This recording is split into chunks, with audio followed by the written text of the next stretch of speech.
গুয়াহাটি থেকে কলকাতা ফেরার জন্য 27শে জানুয়ারি টিকিট ছিল আমার।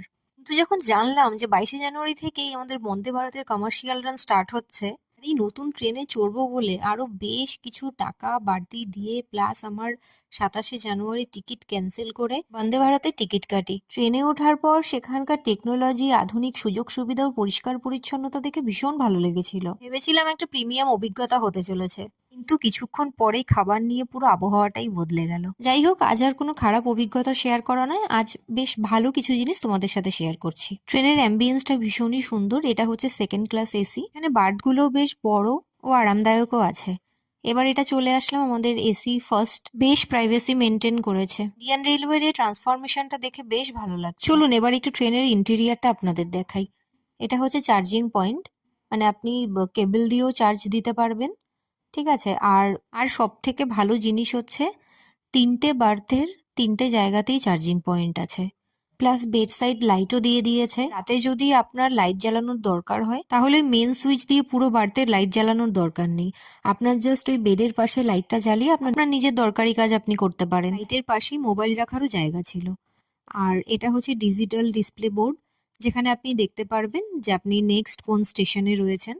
যেহেতু আমার স্টেশন তখন কামাখ্যাতেই দাঁড়িয়েছিল, তাই ওটাই ওখানে ডিসপ্লে বোর্ডে শো করছিল। আর পুরো ওয়াশরুমটা এত হাইজেনিক আর ক্লিন, মনেই হচ্ছে না যে কোনো ট্রেনের ওয়াশরুমে আমি দাঁড়িয়ে রয়েছি।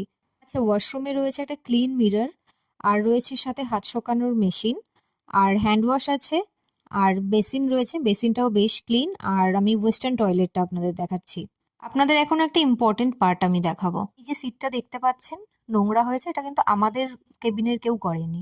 যেহেতু কমার্শিয়াল রানের ফার্স্ট ডেতে আমরা উঠেছি, তাহলে কারা করেছে? ট্রেন উদ্বোধনের দিন অনেক ব্লগাররাই ইনভাইটেড ছিল। নিশ্চয়ই তাদের মধ্যেই কেউ একজন জুতো পরে এরকম ওপরের বাড়তে উঠতে গেছেন। আর একটা বিনীত অনুরোধ আপনাদের কাছে, দয়া করে এই ট্রেনটাকে নোংরা আর নষ্ট করবেন না। এবার আমাদের আস্তে আস্তে কাপ দিয়ে গেল আর ব্ল্যাঙ্কেট দিয়ে গেল, কিন্তু কাপ কেন দিয়ে গেল আমরা জানি না, কারণ আমাদের কোনো রকম কোনো চা দেওয়া হয়নি। কম্বল, চাদর সবকিছু নতুন ছিল, একদম নতুন জিনিসের গন্ধ বেরোচ্ছিল। ব্ল্যাঙ্কেটের জন্য একটা প্রিন্টেড কভার দেওয়া হয়েছিল। তারপরে এরা এই বেডে পাতা সাদা চাদরটাকে কেন গায়ে দিয়েছে কে জানে। হঠাৎ করে দেখেই তো মানুষ ভয় পেয়ে যাবে। বন্দে ভারত স্লিপারে যেটা আমার সব থেকে বেশি পছন্দ হয়েছে সেটা হচ্ছে টাইমিংটা। কামাখ্যা থেকে হাওড়া অথবা হাওড়া থেকে কামাখ্যা যেতে আগে একটা পুরো দিন আর একটা পুরো রাত নষ্ট হতো। এখন সেই সময়টা কিন্তু আমাদের হাতে ফিরে এসছে। অন্যান্য ট্রেনে কি হয়, হয় সকালে ওঠো, না হলে মাঝরাতে, আর পৌঁছাতে পৌঁছাতে পরের দিন বিকেল অথবা দুপুর হয়ে যায়। তো এই বন্দে ভারতের ওভারনাইট জার্নিটা ভীষণ সুন্দর। যা সন্ধ্যায় উঠুন, খাবার খান, নিশ্চিন্তে ঘুম দিন, আর দেখবেন পৌঁছে গেছেন আপনার গন্তব্যে, নিজের শহরে।